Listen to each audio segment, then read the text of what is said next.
14절입니다. 교독합니다. 그 일 후에 하나님이 아브라함을 시험하시려고 그를 부르시되 아브라함아 하시니 그가 이르되 내가 여기 있나이다.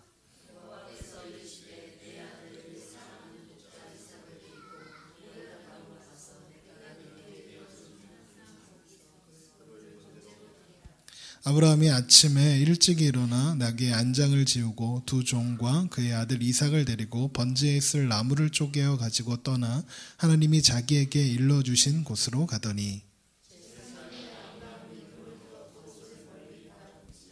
이에 아브라함이 종들에게 이르되 너희는 나귀와 함께 여기서 기다리라. 내가 아이와 함께 저기 가서 예배하고 우리가 너희에게로 돌아오리라 하고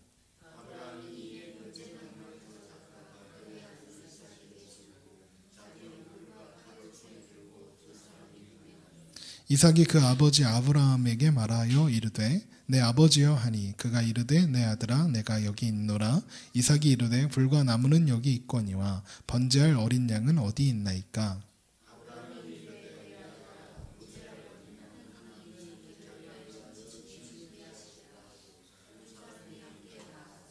하나님이 그에게 일러주신 곳에 이른지라. 이에 아브라함이 그곳에 제단을 쌓고 나무를 버려놓고 그의 아들 이삭을 결박하여 제단 나무 위에 놓고 여호와의 사자가 하늘에서부터 그를 불러 이르시되 아브라함아 아브라함아 하시는지라. 아브라함이 이르되 내가 여기 있나이다 하매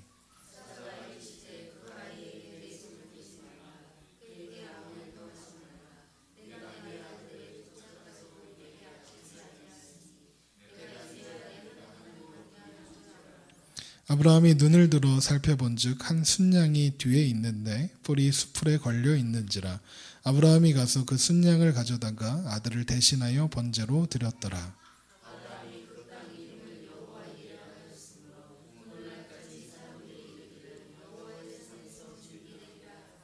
아멘. 오늘도 살아계시는 하나님 앞에 온전한 예배를 돌려드리시는 저와 여러분 되시기를 주님의 이름으로 축원합니다. 오늘 본문하면 오늘 본문은 우리가 잘 아는 말씀이기도 하고 그리고 아브라함 하면 대표적인 이야기로 우리가 알고 있는 그런 사건이죠. 이삭을 바치는 사건입니다. 이 본문으로 우리는 1차적으로 이삭을 바친 아브라함의 믿음을 본받아야 한다는 거 생각하게 해줍니다. 그러나 때로는 이것이 조금 오해되어서 그의 믿음 앞에서 우리는 부담감을 느끼거나 혹은 어떤 반감을 느끼기까지 할 때가 있습니다. 오늘 말씀을 통해서 과연 이 사건이 우리에게 어떤 의미가 있고 또 우리에게 어떤 이야기를 하고 있는지 한번 확인해 보려고 합니다. 하나님은요, 아브라함을 시험하려 하셨다는 내용이 22장에 이제 시작으로 등장합니다. 그리고 그 시험의 내용이 뭐냐면 내 아들, 내 사랑하는 독자 이삭을 데리고 모리아 땅으로 가서 내가 내게 일러준 한 산 거기서 그를 번제로 드리라입니다. 이삭이 아브라함에게 어떤 존재였는지 이 하나님의 명령에서 아주 잘 드러나 있습니다. 얼마나 소중한 존재였는지 3번이나 연거푸 이야기합니다. 내 아들, 이래도 되는데 내 아들, 내 사랑하는 독자 이삭 이렇게 3번이나 이야기합니다. 아브라함이 이삭을 얼마나 중요한 존재로 인식하고 있었는지 말해주는 대목이라고 할 수 있습니다. 아브라함의 마음을 하나님이 보신 것이죠. 하나님께서 그 소중한 아들 이삭을 바치라고 명령을 하셨습니다. 그래서 우리는 쉽게 이것이 아브라함이 하나님을 더 사랑했기 때문에 이삭을 하나님보다 이삭을 더 사랑했기 때문에 그러니까 하나님이 이런 시험을 하였다라고 생각하기 쉽습니다. 물론 이삭은 되게 소중한 아들이었습니다. 100세 때 낳은 아들입니다. 한 40, 50에 자식이 없다가 40, 50살이 되었을 때 아이를 낳아도 그 아이가 얼마나 소중하겠습니까? 그런데 아내와 자신이 100세, 99세 때 낳은 아들입니다. 그 아들이 얼마나 소중하겠습니까? 얼마나 사랑스럽겠습니까? 또 그 아들이 어떤 아들입니까? 17장 19절에서 하나님이 이르시되 아니라 내 아내 사라가 내게 아들을 낳으리니 너는 이름을 이삭이라 하라. 내가 그와 내 언약을 세우리니 그 후손에게 영원한 언약이 되리라 했던 하나님의 약속의 결정체입니다. 하나님의 언약을 이루게 될 소중한 자손입니다. 이제 딜레마 앞에 선 것입니다. 하나님의 약속과 하나님의 명령은 충돌합니다. 그렇지 않습니까? 하나님이 약속해 주셨던 건 이삭을 통해 이루시겠다고 한 거였고요.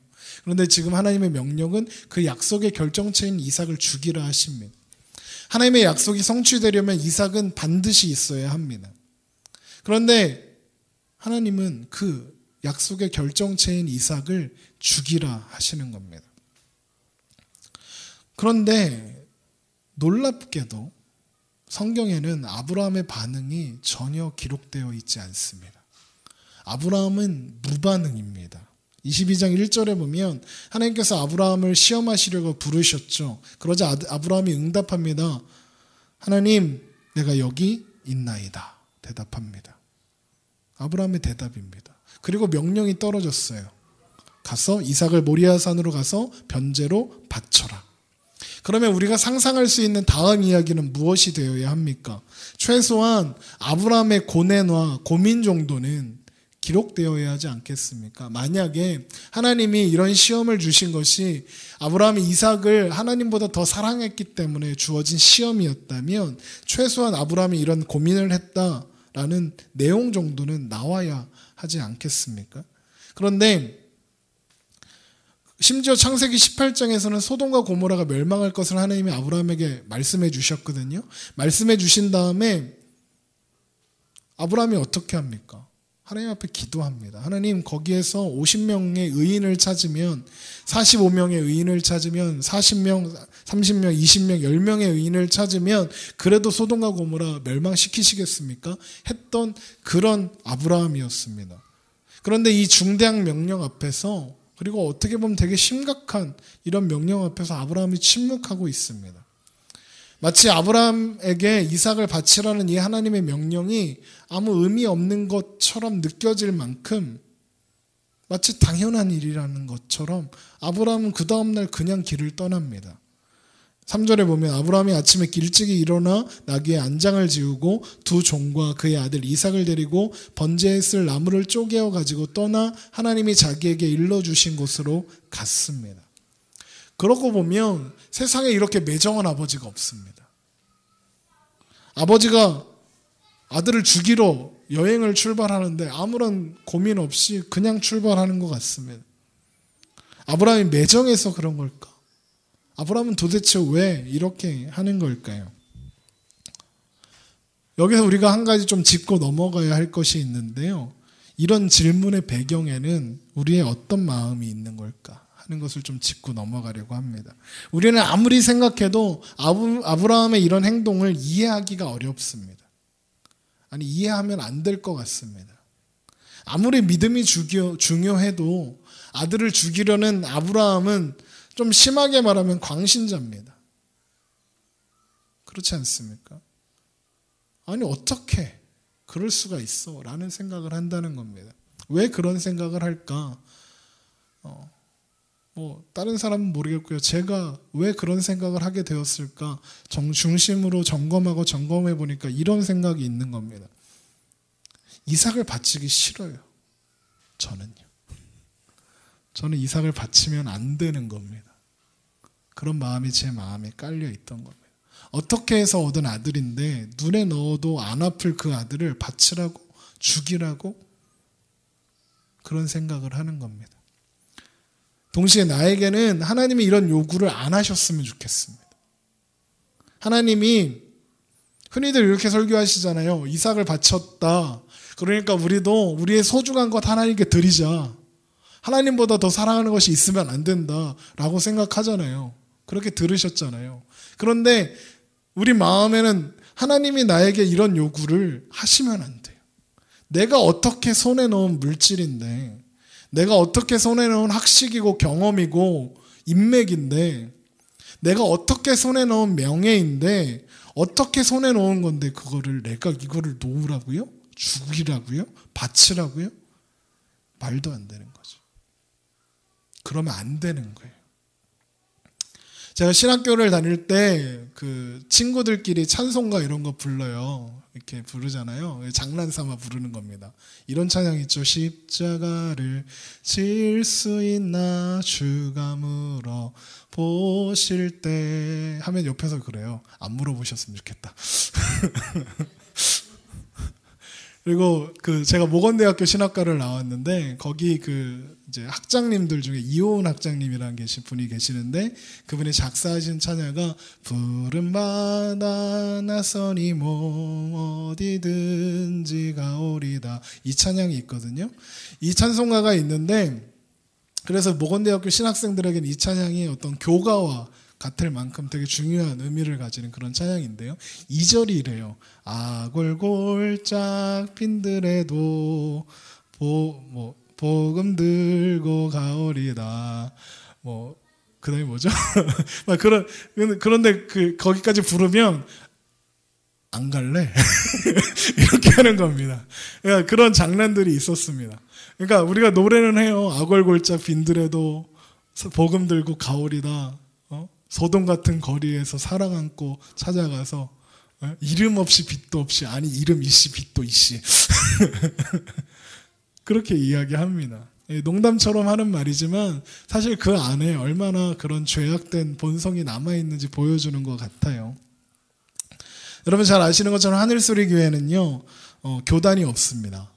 그러니까 뭐 강리교나 장로교나 성결교 같은 교단이 없고요.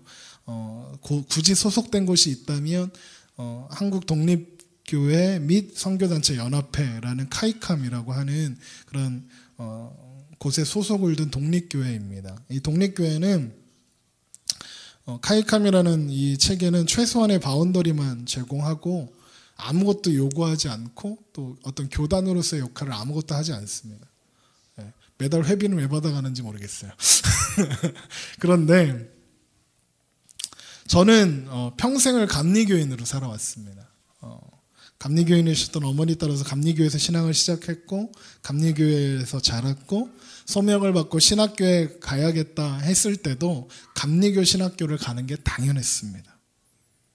그래서 감리교회 통해 신학교가 3군데가 있는데 그중에 모건대학교 신학과로 진학을 했고 또 감리교 신학대학원 서울에 있는 감리교 신학대학교 신학대학원에서 대학원을 마치고 이래봬도 석사예요. 석사를 마치고 감리교회에서 목회를 시작했습니다. 그리고 감리교회에서 안수를 받았고요. 지금도 여전히 감리교회 소속이 남아있는 감리교 목사입니다. 그래서 하늘소리를 개척하고자 준비하고 기도하고 있을 때 하늘소리교회는 처음에는 감리교회였습니다. 제가 감리교였으니까요. 그런데 여러 가지 사정으로 독립교회가 되었습니다. 그 사정과 그 과정을 다 설명드릴 수는 없지만 그 과정 속에서 제가 겪었던 고민들을 나누려고 이야기를 꺼냈습니다. 제가 쉽게 결정한 것 같지만 사실 그렇지가 않습니다. 평생 감리교에 있었습니다. 그리고 감리교의 가치를 따르고 있던 사람이었고 감리교에서 나오는 일이었습니다. 이게 단순히 그냥 별 의미 없이 할 수 있지만 목회자로서는 엄청난 일이었습니다. 제가 알던 모든 인맥들과 그리고 아는 모든 사람들을 포기해야 하는 그런 일들이었습니다. 그리고 특별한 게 있는 것도 아니었는데 그럼에도 불구하고 감리교인이라는 어떤 정체성이라는 것을 너무나도 어려서부터 이렇게 강하게 강조받고 자라다 보니까 그것을 버리는 것 같아서 좀 그랬습니다. 가뜩이나 아무 연고도 없는 안산으로 가야겠다라고 했습니다. 그런데 그나마 어떤 배경이 되어줄 수 있는 교단을 나간다는 것은 되게 큰 일이었던 것 같습니다. 지금 생각해보면 아무것도 아니에요. 지금 생각해보면 그런 거 다 왜 고민했는지 모를 만큼 그런 시간이었는데 게다가 여기저기서 반대하셨어요. 저를 좋아하시고 걱정하시는 선배 목사님들은 만류하셨어요. 걱정도 많이 하시고 야, 너 왜 그러냐 이렇게 그냥 있어라 막 이렇게도 하시고 하셨습니다. 그리고 비난도 많이 받았습니다. 비겁하다는 거죠. 감리교가 아무리 썩었다 할지라도 남아서 감리교를 변화시켜야지. 제가요?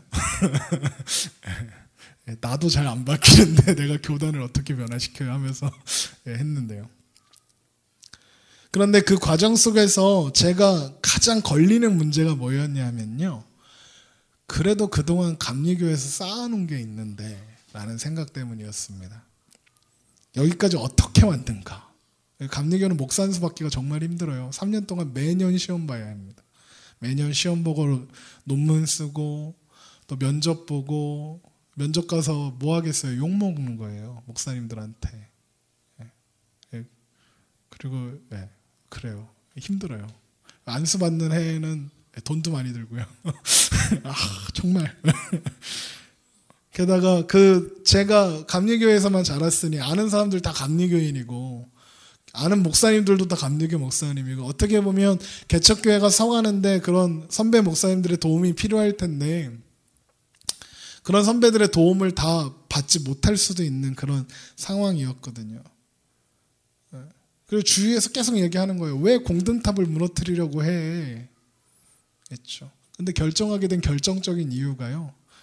저랑 같은 배경 속에서 자라오시다가 지금은 장로교회에서 감리교 신학을 다 마치시고 장로교 목사님이 되신 어떤 목사님이 계신데 저희 협력교회 중에 서산 상록교회라고 있는데 거기 계시는 구종성 목사님이 그러시더라고요. 떠나보니까 아무것도 아니더라. 거기 쌓아놓은 거 아무것도 없더라. 하나님 앞에 쌓아놓는 거지 교단에 쌓아놓는 거 아무것도 없더라. 이야기하시더라고요. 뒤통수를 맞는 것 같았어요. 그래서 그러네. 내가 지금 하나님 앞에 살고자 함이지 교단 앞에 살고자 함인가 그런 생각을 하고 돌아섰습니다. 그럼에도 불구하고 고민은 많이 있었습니다. 갈등들도 많이 있었습니다. 그 갈등의 핵심은 뭐냐 하면 포기하기가 어려운 겁니다. 우리 모두가 그렇지 않습니까? 익숙한 환경이나 문화나 상황이나 그것에서 분리되거나 떨어지는 것 참 견디기 어려워합니다. 사람은 모든 그런 변화에 저항하는 속성이 있다고 합니다. 하나님은 나에게 그러다 보니 하나님은 나에게 그간 내가 쌓아온 재물이나 명성이나 명예 같은 것들 내놓으라고 하시면 안 됩니다. 하나님은 내 건강을 내놓으라고 하시면 안 되고요. 내 명예를 내놓으라고 하시면 안 됩니다. 왜요? 그게 얼마나 소중한 건데요. 내가 그거 어떻게 쌓아온 건데요. 그래서 우리는 아브라함이 받는 이 시험이 사실 좀 불편합니다. 여러분은 안 불편하죠? 저는 좀 불편했습니다. 아브라함의 이 반응 없음이 더 화가 나기도 합니다. 제가 어제 천안에 다녀왔습니다. 천안에 저희가 언제였는지 생각이 안 나는데 그 영상으로 조현철 목사님의 설교를 토막을 좀 잘라서 믿음의 정도라는 그 영상을 본 적이 있었습니다. 말씀 시간에. 조현철 목사님은 미국 오렌지 힐 처치에서 행정 목사님으로 사역하시는 목사님이신데 뇌성마비 장애가 있으십니다. 그러니까 그 목사님이 한국에 들어오셔서 사실 저희 교회 한번 모시려고 했었어요. 한국에 계시는 한 달 기간 동안에 한번 와주셨으면 좋겠다 했는데 이미 약속된 것들이 많이 있으셔서 못 오셨는데 그 저희 협력교회인 그 모퉁이돌 교회 천안에 있는 침례교회 소속된 모퉁이돌 교회에 특별 집회로 토요일 날 조현철 목사님이 오신다고 해서 조금 무리가 되긴 했는데 그래서 제가 지금 아직 제정신이 아닌 것 같아요. 조금 무리가 되긴 했는데 천안에 다녀왔습니다. 천안에 가서 조현철 목사님 말씀을 듣고 교제를 했는데요. 조현철 목사님이 그런 이야기를 하시더라고요. 뇌성마비 장애가 있으신 분들이 있으시잖아요. 그분들 만나보신 적 있으실 거예요. 언어 장애가 있으시죠. 언어가 쉽게 소통이 잘 되지 않습니다. 그래서 저도 사실 생각했어요. 어떻게 저런 사람이 설교를 할까? 그리고 설교 영상도 자세히 보면 그 인터넷에 한번 쳐보시면 조현철 목사에서 유튜브나 이런 데 영상이 많이 돌아다니는데 자막이 없으면 듣기 힘들 만큼 조금 불편한 그런 언어입니다. 그런데 그분의 설교 중에 이런 말씀을 하시더라고요. 하나님이 나를 장애라는 사람, 장애를 가진 목회자로 만드셔서 무엇을 하시려는지 자기도 잘 모르겠다는 거예요. 그런데 그래서 많은 사람들이 너는 안 될 거라고 했대요. 안 될 거라고 했고 불가능하다고 했대요. 말이 잘 안 되는데요. 심지어 지금 미국에서 유학도 하고 계세요. 그런데 놀라운 건요, 그게 장애물이 되고 방해가 될 줄 알았는데, 언어 장애가 방해가 될 줄 알았는데, 그래서 사람들이 듣지 않고 떠나갈 줄 알았는데 그 설교에 더 집중하게 하더라는 거예요. 알아들으려고. 재밌는 게요, 저도 처음에는 정말 집중을 해야 되더라고요. 그러니까 설교를 들으러 갔으니까 정말 집중을 해서 들어야 했거든요. 근데 처음에 꽤 오랜 시간 동안은, 한 10분, 20분 동안은 잘 모르겠는 거예요. 그런데 어느 순간이 딱 지나니까 다 들려요. 그리고 무슨 메시지가 선포되고 있는지 정확하게 알 수 있어요. 그리고 사실 한 차가 막혀서 한 2시간 반 이렇게 운전해서 갔거든요. 졸렸어요. 그런데 그 졸음이 사라졌다는 걸 깨닫게 됐습니다. 이유는 단 한 가지입니다.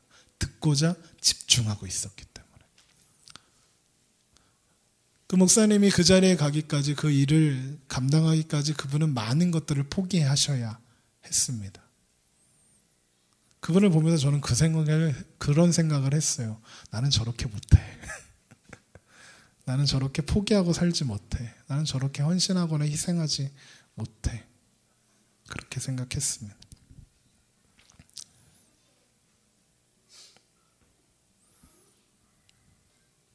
여러분, 지금 성경이요, 우리에게 그런 불편함을 줘요. 아브라함이 반응을 안 해요. 밤새도록 고민했더라. 요거 한마디만 있으면 그렇게 불편하지 않을 것 같은데 그런 이야기가 없어요. 그래서 우리는 아브라함이 고민했는지 안 했는지 몰라요. 그냥 추측해요. 고민하지 않았을까? 아니, 고민했어야 해. 왜요? 나는 고민하거든요.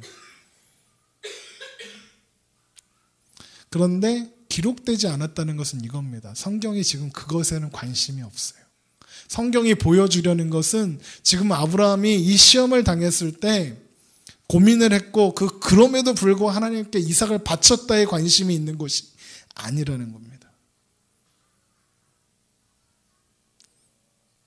이전에 아브라함은요, 하나님이 누구신지 알지 못했습니다. 우상을 만들어 팔던 아버지 데라와 함께 세상을 상징하는 갈대아 우르에서 우상을 섬기던 사람이었습니다. 그런데 하나님께서 그에게 찾아오시고 그에게 믿음을 허락하셨으며 그를 의롭다 하여 주셨고요, 진정으로 의로운 하나님의 백성으로 만들어 내셨습니다. 여러분, 그렇다면 이 아브라함의 인생 여정, 신앙 여정 속에 누가 주도권을 쥐고 있었습니까? 아브라함입니까? 하나님이셨습니다. 아브라함이 자기 마음대로 자기 발길 닿는 대로 사는 것 같았으나 하나님이 그의 인생을 쥐고 계셨습니다. 찾아오신 것도 하나님이시고 그를 값없이 의롭다 하신 분도 하나님이시고 그 긴 방랑 생활을 통해서 하나님을 알게 하시고 하나님 앞에 순종하게 하시는 분도 하나님이시고 이제 마지막으로 아브라함을 이끌어 모리아산에 세우시고 그를 시험하시는 분도 하나님이셨습니다. 그리고 그 시험을 통해 아브라함이 가진 바 믿음을 증명하게 하신 그 분도 하나님이셨습니다. 그래서 여러분, 이 시험은 아브라함에게 자격이 있느냐 없느냐, 아브라함이 얼마나 대단한 믿음의 사람이었느냐를 보여주고 증명하고 말하려는 것이 아니라 하나님께서 아브라함의 전 인생을 통해 이끌어내시고 만들어내신 아브라함을 이제 우리에게 보여주시는 겁니다. 그리고 말씀하시는 거예요. 아브라함을 내가 이렇게 만들어냈다. 그리고 너희를 동일하게 만들어낼 것이다. 말씀하시는 겁니다. 여러분, 우리도요, 우리의 삶도요, 누구에 의해서 주도되고 갑니까? 세상에서 많이 하는 말이 이런 말이 있습니다. 너의 인생의 주인공은 너야. 그러면 저는 항상 이렇게 이야기합니다. 그래, 주인공은 너야. 그런데 감독이 따로 있어. 여러분, 주인공은요, 절대로 자기 마음대로 움직이지 않습니다. 감독이 시키는 대로 합니다. 그렇지 않습니까? 여러분, 우리의 인생의 주도권 하나님이 주도하고 계시는 겁니다. 우리가요, 하나님을 믿는다고, 하나님을 고백하고 예수 그리스도를 주로 고백하며 복음을 받아들이고 하나님을 섬기겠노라 고백하기 이전부터 이미 하나님은 우리의 인생을 주도하고 계셨습니다. 우리가 아직 죄인 되었을 때에 그리스도께서 우리를 위하여 죽으심으로 말미암아 하나님께서 우리에 대한 자기의 사랑을 확증하셨습니다. 우리가 아직 하나님을 하나님으로 알아먹지도 못하고 죄 가운데 있던 그때에 하나님은 자기 아들을 예수 그리스도 이 땅 가운데 보내셨고 십자가에 못 박아 죽게 하셨단 말입니다. 그리고 이제 우리를 불러내어 그 십자가를 바라보고 그 십자가에 죽으신 예수 그리스도를 믿는 자는, 그 보혈의 피를 믿는 자는 구원을 받아 하나님의 자녀, 하나님의 백성이 되게 하셨습니다.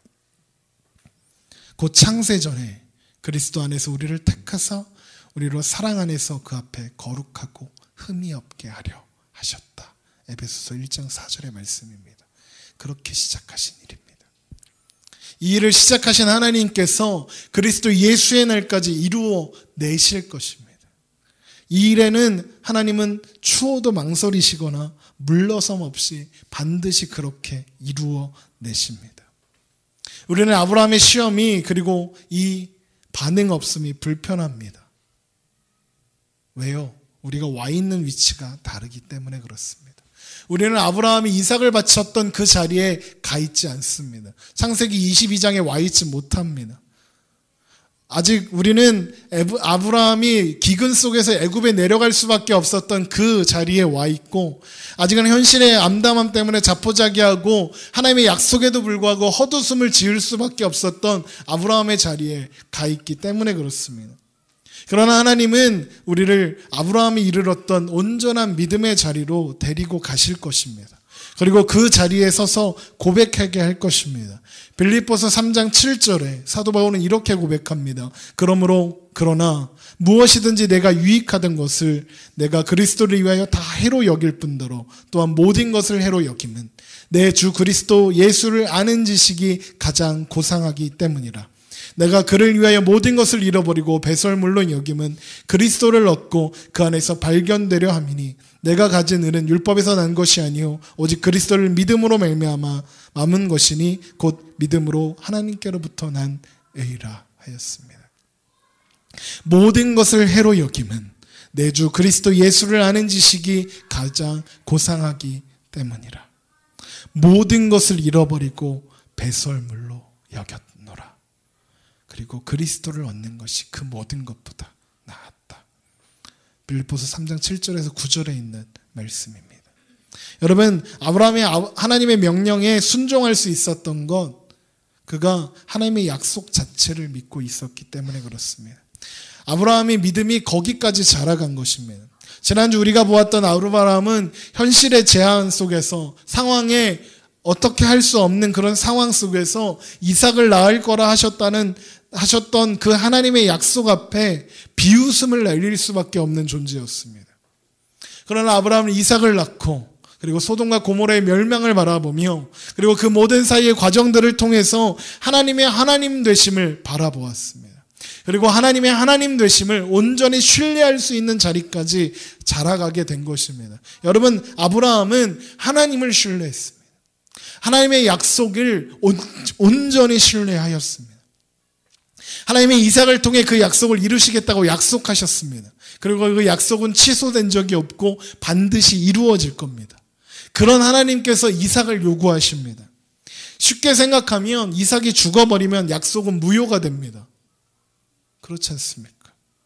그러나 아브라함은 약속으로 주어진 이삭이 아니라 그 약속의 주체이신 하나님을 바라보았던 것입니다. 약속하신 하나님을 신뢰하고 있었던 것입니다. 그래서 이삭이 죽어도 그 약속은 이루어질 수밖에 없다. 그런 결론을 아브라함은 가지고 있었던 것입니다. 그래서 어쩌면 아브라함은 성경에 기록된 것처럼 아무런 고민 없이 이삭을 데리고 그 길을 떠날 수 있었을지도 모르겠습니다. 설마 죽이시기야 하겠어라는 마음이 아니라 죽여도 하나님은 그 약속을 이루실 것이다 믿고 있었던 것입니다. 히브리서 11장 아브라함은 시험을 받을 때에 믿음으로 이삭을 드렸으니 그는 약속을 받은 자들의 그 외아들을 드렸느니라. 그에게 이미 말씀하시기를 내 자손이라 칭할 자는 이삭으로 말미암으라 하셨으니 그가 하나님이 능히 이삭을 죽은 자 가운데서 다시 살리실 줄로 생각한지라 비유컨대 그를 죽은 자 가운데서 도로 받은 것이라. 아브라함이 바로 이것을 신뢰하고 있었다는 것입니다. 아브라함은 하나님께서 정말 이삭을 죽이실 것으로 생각했던 것 같습니다. 그러나 자신이 알고 있는 한 하나님, 전지전능하신 그 하나님께서 이삭을 통해 그 약속을 이루시겠다 하셨다면 그 이삭은 다시 살아날 수밖에 없다. 그렇게 믿고 있었던 것입니다. 그가 어떻게 그런 믿음을 가질 수 있었습니까, 여러분? 아브라함 40년 이상 동안 하나님과 동행하며 하나님의 어떤 분이신지를 배우고 경험했습니다. 애굽왕 바로가 무너졌습니다. 아비멜렉이 무너졌습니다. 벌벌 그 앞에서 하나님 앞에서 벌벌 떨었습니다. 도저히 불가능한 자기 부부 사이에서 생물학적으로 말도 안 되는 그 부부 사이에서 생명을 잉태하게 하시고 탄생하게 하셨습니다. 아무리 도망치려고 해도 약속의 땅으로 밀어 올리시는 그 하나님, 하나님의 약속은 반드시 지켜내시는 하나님, 그 하나님을 배우게 된 아브라함은 이삭에 관한 하나님의 약속 또한 실패하지 않고 지켜질 것임을 알았던 것입니다. 아브라함은 그 기나긴 신앙의 여정 동안에 하나님의 위대하심과 하나님의 일하심과 그리고 하나님의 신실하심을 배웠던 것입니다. 그 결과가 100세에 낳은 자식, 자기 자신보다 더 소중한 자기의 모든 것 된 이삭을 하나님 앞에 내어놓는 참된 순종의 사람, 참된 순종의 예배를 드릴 수 있는 예배자로 서게 된 것입니다. 여러분, 마찬가지로 우리는 우리의 인생과 신앙 여정을 통해 하나님을 배웁니다. 하나님과의 관계를 올바로 가지게 되어집니다. 그리고 하나님께서 온전히 순종하고 항복하는 자로 성숙되어 가도록 만들어져 가게 되어 있습니다. 이것이 성도의 신앙생활의 목표 지점입니다. 그렇게 하나님의 주권과 하나님의 열심에 의해서 모리아산으로 끌려가는 하나님의 백성들인 겁니다. 아브라함이 자기에서 가장 소중한 것, 아니 자기 자신보다 더 소중한 그 100세에 낳은 아들 이삭을 하나님 앞에 드린 것처럼 자기를 부인하고 자기 자신의 소중한 것, 아니 자기 자신을 하나님 앞에 드리는 항복과 순종의 자리, 다른 말로 그 자리를 예배의 자리라고 하는 겁니다.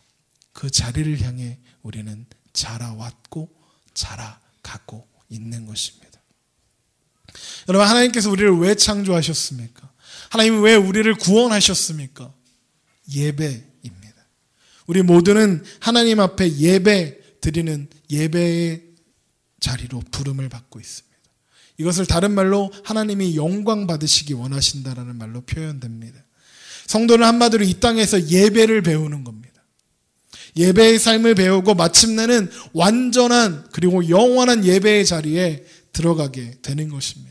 여러분, 예배가 무엇입니까? 하나님 앞에 항복했다, 순종했다, 하나님 앞에 나의 무력함과 불가능함과 그리고 나의 부족함을 인정하고 하나님 앞에 나의 모든 것을 맡겨드리는 것이 예배입니다. 우리는 이 땅에서 그 예배의 삶을 배우고 익히고 경험하며 사는 것입니다. 하나님 앞에 나의 것을 맡겨드리는 겁니다. 그래서 기독교인이 믿어야 하는 신앙의 어떤 그 내용을 정리한 웨스트민스터 신앙고백 소요리 문답 제1번의 질문, 인생의 목적은 무엇입니까? 에 대한 답이 영원토록 하나님을 영화롭게 하고 그분을 즐거워하는 것입니다. 라고 하는 것입니다. 여러분, 우리의 인생의 목적은 영원토록 하나님을 영화롭게 하고 즐거워하는 것입니다. 내가 주도하던 인생에서 내려와 하나님께 항복하고 하나님께서 주도해 가시는 인생으로 나의 전부를 맡겨드리고 그 하나님과 함께 동행하며 예배하며 사는 것이 우리 인생의 목적인 것입니다. 그러므로 형제들아, 내가 하나님의 모든 자비하심으로 너희를 권하노니 너희 몸을 하나님이 기뻐하시는 거룩한 산 제물로 드리라. 이는 너희가 드릴 영적 예배니라. 이것이 우리에게 요구되는 것입니다. 이 모든 일이 바로 예수 그리스도의 십자가로 말미암아 구원받은 우리에게 이루어지고 있는 일이요. 그리고 아브라함을 인도하셔서 믿음의 사람이요 온전한 예배의 삶으로 만들어내신 그 일이 이제 우리 인생에게 동일하게 이루어지고 있는 것입니다. 여러분, 왜 아브라함이 굳이 모리아산까지 가야 했을까요? 하나님 왜 굳이 모리아산까지 와서 예배드리라 하셨을까요? 모리아 땅은 아브라함이 살던 브엘세바에서 3일이나 걸어가야 하는 그런 곳에 있는 곳이었습니다. 왜 그곳까지 가라 하십니까? 가까운 산 없었을까요? 가까운 산에 가서 하면 안 되는 겁니까? 모리아산은 이런 비밀이 숨겨져 있습니다. 우리 말씀을 하나 찾아보죠. 역대하 3장 1절입니다.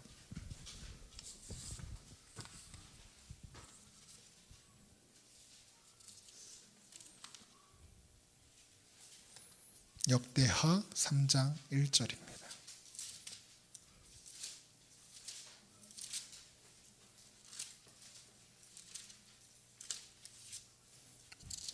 제가 가진 성경으로 구약 성경 658페이지에 있습니다. 역대하 3장 1절입니다. 역대하 3장 1절. 우리 한 목소리를 읽겠습니다. 시작. 솔로몬이 예루살렘 모리아산에서 여호와의 전 건축하기를 시작하니 그곳은 전에 여호와께서 그의 아버지 다윗에게 나타난 곳이요 여부 사람 오르난의 타작마단에 다윗이 정한 곳이라. 여기 보면 예루살렘 성전이 지어지는데 어디에 짓습니까? 모리아산에 짓습니다. 예루살렘이 있는 자리라는 겁니다. 그 산이 솔로몬 성전이 세워진 자리였습니다.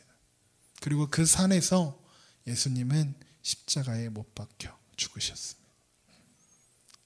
지금 그 산을 이삭이 자기를 태워 죽일 나무를 짊어지고 올라갑니다.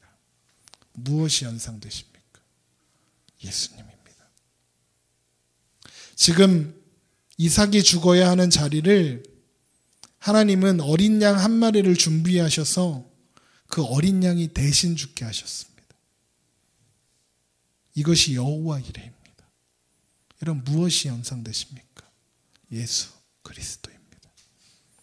여러분, 이삭은 약속의 자손인 예수 그리스도와 그 속에서 그와 연합하여 구원 얻게 될 죽을 수밖에 없었던 죄인들을 동시에 상징하고 있는 겁니다. 이삭의 모습을 통해 예수님을 보여주고요. 그리고 이삭의 모습을 통해 우리의 모습을 보여주고 있는 것입니다. 결국 하나님의 심판대를 향해 자신이 매달려 죽어야 할 형틀을 짊어지고 올라가 처참하게 찢겨지고 죽어야 하는 것이 우리들이었는데, 우리 죄인들을 대신해서 그 자신이 죄인이 되셔서 연약한 어린 양의 모습으로 죽으시는 예수 그리스도의 은혜의 복음을 모리아산 가운데, 그리고 이삭과 어린 양 가운데 하나님 새겨 놓으신 것입니다. 그것을 보고 우리는 예수 그리스도를 생각하는 겁니다. 하나님이 죄를 알지 못하신 이를 우리를 대신하여 죄로 삼으신 것은 우리로 하여금 그 안에서 하나님의 의가 되게 하려 하심이라. 예수 그리스도, 그리고 십자가, 그리고 부활에 연합하여 우리는 산자가 되었습니다. 그래서 여호와 이레는 바로 우리를 향하신 하나님의 최고의 사랑 십자가를 향하고 있는 것입니다. 여호와 이레는 그래서 우리의 일상에서 아무렇게나 적용해서 주님이 다 준비해 주실 거야, 그러니까 걱정하지 마, 그렇게 의미하고 사용하기에는 너무나도 귀한 단어인 겁니다. 우리의 구원은 하나님의 준비하심에 의해서만 성취되고 완성되고 하나님이 이루셔야지만 가능한 이름을 보여주는 것이 여호와 이레입니다. 여러분, 그래서 여호와 이레에는 십자가가 있는 것입니다. 모리아산의 여호와 이레 사건은 그래서 창세기 12장부터 시작된 아브라함의 이야기의 대단원의 클라이막스 결론인 것입니다. 하나님께서 엉터리였던 아브라함을 모리아산의 아브라함으로 만드신 것입니다. 그것이 하나님의 열심으로 이루어진 것처럼 우리 성도들이 탄생하고 완성되는 것도 하나님께서 그렇게 열심으로 이끌어 가시고 시작하시며 완성해 주시는 것임을 보여주고 깨닫게 하시는 것입니다. 아브라함의 이 사건을 통해서 바로 이것을 우리에게 보여주시는 것입니다. 여러분, 우리는 그렇게 하나님의 놀라우신 전 우주적인 계획과 인도하심 속에 이곳에 있게 되었습니다. 우리의 만남은 우연이 아니야 했던 어떤 가수의 노래처럼 우리의 신앙과 인생 여정은 이렇게 하나님의 손에 인도되어 가고 있는 것입니다. 그 인도하심은 하나님 우리를 온전한 예배자로 세우시고 우리를 통해 영광 받으시는 것으로 향합니다. 여러분, 하나님 영광 받으시는 거요, 우리가 유명해지고 우리가 막 서울대 가고 그래야 하나님 영광 받으시는 게 아니라 우리가 하나님의 인도하심을 통하여 온전한 예배자로 세워지는 것이 하나님께서 영광 받으시는 거죠. 그리고 하나님을 영화롭게 하는 것입니다. 그러나 하나님께서 우리에게 처음부터 그 자리에 던져놓고 그렇게 예배하는 거 실패했다고 심판하시는 하나님 아니시라는 겁니다. 하나님의 그 사랑과 그 열심으로 하나님의 하나님 되심으로 우리를 출발시키셔서 한 걸음 한 걸음 한 걸음 이끌어내시고 그래서 결국엔 완성시켜 주시는 것입니다. 그리고 천국에서 하나님 그 나라에서 완전한 예배자로 서게 하시는 겁니다. 그리고 그곳에서 예배할 수 있도록 우리 이 세상 가운데서 예배하며 훈련하는 거예요. 여러분 어디에 계십니까? 여러분 하란에 계십니까? 아니 갈대아 우르에 계십니까? 아니면 이제 가나안에 막 발을 디디셨습니까? 아니면 애굽에 가셨습니까? 창세기 15장에 계십니까? 17장에 계십니까? 결국에는 여러분 22장에 오늘 말씀에 오고야 말 것입니다. 그건 너무나도 확실한 일입니다. 아들을 죽이시기까지 하신 그 하나님의 열심과 하나님의 그 고집을 누가 꺾을 수 있겠습니까? 아무도 그렇게 할 수 없다고 하셨습니다. 하나님이 반드시 그렇게 합니다. 이것이 아브라함의 생애 속에서 일관되게 하나님께서 보여주신 이야기입니다. 여러분, 우리 그렇게 하나님의 계획하심과 인도하심 속에 우리가 있음을 확인하고 오늘도 그렇게 한 걸음 한 걸음 표대를 향하여 나아갔으면 좋겠습니다. 여러분, 그 길에서 혹 넘어져도, 그래서 다시는 일어나지 못할 것 같은 그런 순간이 와도 결국에는 우리를 붙잡아 인도하시는 하나님께서 약속하신 그 자리 모리아 산에 그리고 그 십자가 앞에 이르게 하실 것임을 오늘도 신뢰하며 오늘 하루도 믿음 안에서 살아가는 저와 여러분 되셨으면 좋겠습니다. 내가 이미 얻었다 함도 아니요 온전히 이루었다 함도 아니라 오직 내가 그리스도 예수께 잡힌 바 된 그것을 잡으려고 달려가노라. 형제들아, 아직 내가 잡은 줄로 여기지 아니하고 오직 한 일, 즉 뒤에 있는 것은 잊어버리고 앞에 있는 것을 잡으려고 표대를 향하여 그리스도 예수 안에서 하나님이 위에서 부르신 부름의 상을 위하여 달려가노라. 우리 완전하신 그 하나님을 바라보며 이제 우리를 완전케 하실 그 하나님을 신뢰하며 나아가시는 여러분 되셨으면 좋겠습니다. 우리 함께 찬양했으면 좋겠습니다.